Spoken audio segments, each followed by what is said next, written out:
सर्दियों की एक सुबह। गांव की गलियों में धुंध ऐसी कि 2 कदम आगे दिखे तो गनीमत। पेड़ों की शाखों पर ओस की बूंदें मोतियों की तरह चमक रही हैं। हर कोई अपने घरों के बाहर अलाव जलाकर बैठा है। और रात को भी अक्सर लोग ठंड से बचने के लिए अलाव जलाकर बैठा करते और बातें करते रहते। ऐसे ही दो गांव के लोग बात कर रहे होते हैं। अरे भाई, इस बार की ठंड तो बहुत कहर बरसाने वाली है। खेतों में भी काम करते हुए हाथ पैर ठंडे पड़ जाते हैं। बच्चे घर में भी ठंड से कांपते हैं। सही कह रहे हो भाई। इस बार की ठंड और ठंडी हवा अंदर तक कंपा देती है। छोटे से लेकर बड़े तक का हाल खराब है। पता नहीं इस बार लोग अपना काम कैसे करेंगे। इस ठंड में तो बाहर जाने का भी मन नहीं करता है। दोनों इसी तरह ठंड के बारे में बातें करते हैं और कुछ देर बाद वो दोनों अपने अपने घरों की तरफ बढ़ जाते हैं। अगली सुबह उसी गांव में पुराने झोपड़े में रामू की पत्नी गौरी लकड़ी जलाने की कोशिश करती है, पर लकड़ी गीली है। गौरी कांपते हुए कहती है, रामू, आज मत जाना खेत पर। इतनी ठंड है कि सांस भी जम जाए। ये लकड़ियां भी नहीं जल रही हैं। गौरी, ठंड से डरूंगा तो भूख क्या कम होगी। खेत में काम नहीं किया तो बच्चों का पेट कैसे भरेगा। काम पर तो जाना ही होगा। ठीक है जी, आप मफलर पहनकर जाना। बाहर बहुत ठंडी हवाएं चल रही हैं। मैं भी घर पर बच्चों का ध्यान रखूंगी। रामू अपने गले में मफलर पहन लेता है और खेतों के लिए अपने घर से निकल जाता है। गांव की गलियों से गुजरते हुए रामू को बूढ़े हरिया काका दिखाई देते हैं, जो आग सेंक रहे हैं। काका आवाज लगाते हैं, अरे रामू बेटा, आज तो कोहरा भी जम गया है। ठहर जा, ठंड का कहर है। आजा, थोड़ी आग सेक ले, थोड़ा ठहर कर चले जाना। काका, ठंड तो हर साल आती है, लेकिन खाली पेट की ठंड उससे बड़ी होती है। काम नहीं करूंगा तो बच्चों का पेट कैसे भरूंगा। चलता हूँ काका, खेत में काम भी करना है, फिर कभी आता हूँ। काका उसके हौसले पर मुस्कुराते हैं, पर आंखों में चिंता है। रामू खेतों की तरफ बढ़ जाता है। खेत की मिट्टी बर्फ जैसी ठंडी, बैल कांप रहे हैं। रामू उनके बदन पर बोरी डाल देता है। वो खुद बिना कुछ ओढ़े हल पकड़ लेता है। हवा ऐसी कि चेहरा सुन्न हो जाए, मगर रामू हल चलाता जाता है। खेतों पर भी ओस जमा थी। उसका बेटा मोनू 10 साल का खेत पर आता है।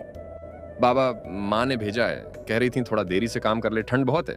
जा मोनू, माँ से कह दे, काम करने से डरूंगा तो जिंदगी कैसे चलेगी।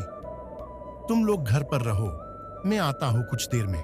रामू बेटे को समझाकर घर भेज देता है। दोपहर तक सूरज निकलता है, पर ठंड कम नहीं होती। रामू लाला अमरनाथ के घर पहुंचता है। वो ओढ़नी में लिपटे आग सेंक रहे हैं। रामू विनम्र स्वर में कहता है, लाला जी, थोड़े पैसे चाहिए, बीज खरीदना है। आप थोड़े पैसे दे दीजिए, मैं जल्दी ही वापस लौटा दूंगा आपको। अरे रामू, पहले की उधारी कब चुकाई? अब फिर हाथ फैलाए चला आया। पहले वाले पैसे तो दे दे मुझे, उसके पास आना। लाला जी, अगर बीज ना डाला तो खेत सूना रह जाएगा। मुझे कुछ पैसे दे दो, मैं सारे पैसे एक साथ दे दूंगा। मौसम सुधरने दो, फिर देखेंगे। वैसे भी अभी तंगी है, मैं तुम्हें पैसे नहीं दे सकता। बाद में आना, बाद में देखेंगे।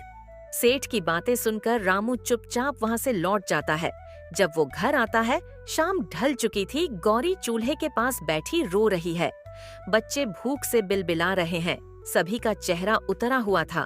घर का माहौल देखकर रामू का चेहरा उतर जाता है। गौरी उसे कहती है, आज तो लकड़ी भी खत्म हो गई रामू। अब क्या करें? सुबह गीली लकड़ी मुश्किल से जलाई थी, अब खाना कैसे बनेगा रामू? मैं कुछ लेकर आता हूँ गौरी, आग भी जल जाएगी, खाना भी बनेगा। तुम चिंता मत करो और खाना बनाने की तैयारी करो। मैं जाता हूँ जंगल और कुछ लकड़ी लेकर आता हूँ। थका हुआ रामू रात के अंधेरे में जंगल की ओर निकल पड़ता है। जंगल में सन्नाटा है। चारों तरफ घोर अंधेरा, ठंडी हवा पेड़ों की शाखों को हिलाती है। रामू सूखी लकड़ियां इकट्ठी करता है, उसका गट्ठर बना लेता है। अचानक झाड़ियों के पीछे से कराहने की आवाज आती है। वो उस आवाज की तरफ बढ़ जाता है। सामने वो देखता है, एक बूढ़ा आदमी ठंड में कांप रहा है। रामू उसके पास जाता है। अरे काका, आप यहाँ इतनी रात को जंगल में क्या कर रहे हो? आपका तो पूरा शरीर ठंड से कांप रहा है।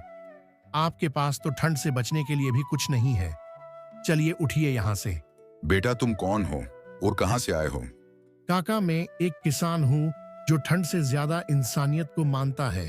आप चलिए मेरे साथ। रामू उसे सहारा देकर अपने साथ ही ले जाता है। एक हाथ में गट्ठर और एक हाथ से उस बूढ़े आदमी को पकड़कर वो अपने घर लेकर आता है। गौरी उसे देखकर चौंक जाती है। बच्चे भी उसे देखते हैं। अरे रामू, ये कौन है? इतनी रात गई है यहाँ? हमारे गांव के तो नहीं लगते ये।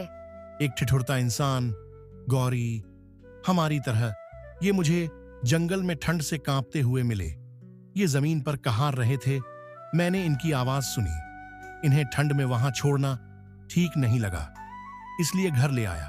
तुम ये लकड़ियां लो और जल्दी से खाना बना लो। मैं काका को अलाव के आगे बैठा देता हूँ, उन्हें थोड़ी राहत मिलेगी। गौरी भी बिना कोई सवाल करे उस लकड़ी को जलाकर जल्दी से खाना बनाने लगती है। उधर रामू एक लोहे की टोकरी में ही अलाव जला लेता है ताकि ठंड से थोड़ी राहत मिले।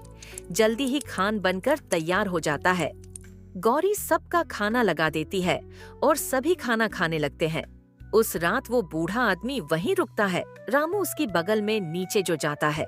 सुबह जब रामू जागता है तो देखता है कि बूढ़ा गायब है। दरवाजे के पास एक थैली रखी है, उसमें बीज और कुछ सिक्के हैं। एक पर्ची पर लिखा है, इंसानियत का फल हमेशा हरियाली लाता है। तुमने जो मेरी मदद की, ये उसी का छोटा सा तोहफा। तुम्हारा शुभचिंतक। रामू और गौरी हैरान रह जाते हैं। रामू उसी बीज को अपने खेत में बो देता है और पूरी मेहनत से काम करता है। गांव वाले देखकर कहते हैं, इतनी ठंड में बोया बीज क्या उगेगा? तू बिना वजह मेहनत कर रहा है। अरे गांव पर ठंड का कहर है, यहाँ कुछ नहीं उगेगा।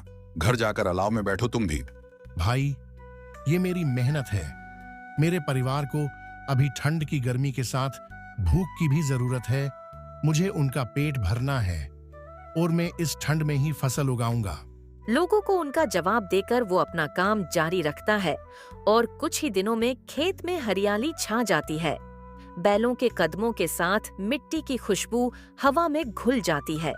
खेतों में फसल लहराने लगती है, जिसे देखकर रामू भी खुश था।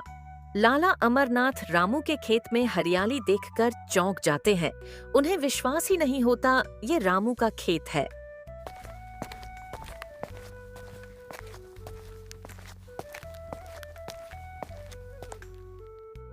अरे ये कैसे हुआ? मेरे खेत में तो फसल जमी पड़ी है। रामू, ये कौन सा बीज है? तेरे खेत में इतनी फसल और वो भी इस ठंड में, ये कैसे हुआ रामू?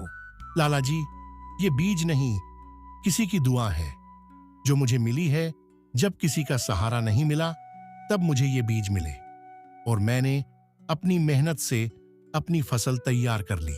मुझे माफ करना रामू, मैंने तुम्हें बीज देने से मना किया, लेकिन उसके बाद भी तुमने अपनी फसल तैयार कर ली। कोई बात नहीं सेठ जी, मैं इस फसल को बेचकर जल्दी ही आपका पिछला उधार चुका दूंगा। अरे नहीं रामू, कोई जल्दी नहीं है। तुम आराम से मुझे पैसे लौटा देना। तुम अपने परिवार की जरूरतें पूरी करो, ये लेना देना तो चलता ही रहेगा।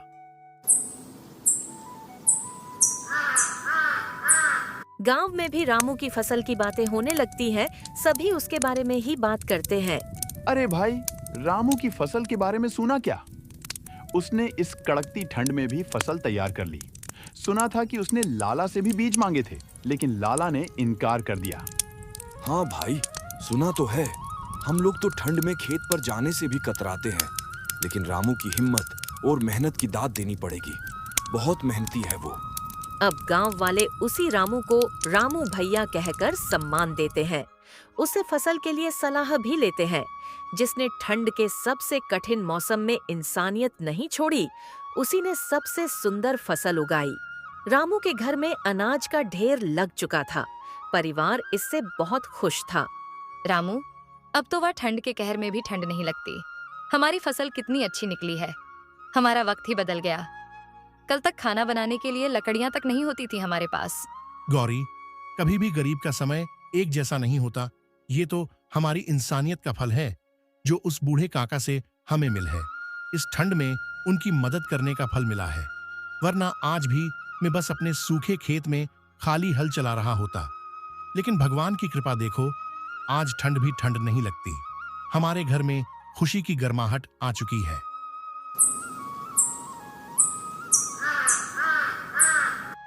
रामू ने अपनी फसल बेचकर कुछ पैसों से लोगों के लिए स्वेटर और कंबल खरीदे और गांव वालों को एकजुट किया जिन्हें भी जरूरत थी। रामू ने उनकी जरूरत पूरी की। गांव वाले इस सब से बहुत खुश हुए। रामू को दुआएं दी।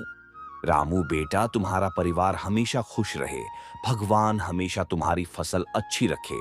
तुम ऐसे ही आगे बढ़ते रहो। तुमने हमेशा लोगों की मदद की है। तुम सच में बहुत अच्छे हो बेटा। काका, ये तो आप लोगों का आशीर्वाद है, वरना हम कहाँ कुछ कर पाते। आप लोग हमेशा हमारे साथ रहना और अपना आशीर्वाद बनाए रखना। रामू और गोरी रात को अलाव के पास बैठकर ताप रहे होते हैं। रामू आसमान की ओर देखता है। हवा अब भी ठंडी है, पर उसके दिल में गर्माहट है। वो धीरे से कहता है, ठंड का कहर हर साल आता रहेगा, पर जो दिल में आग जलाए रखे उसके जीवन में कभी सर्दी नहीं टिकती। उस काका का बहुत शुक्रिया जिन्होंने हमारी मदद की।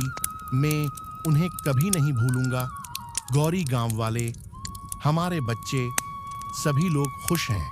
कोई ठंड में परेशान नहीं है।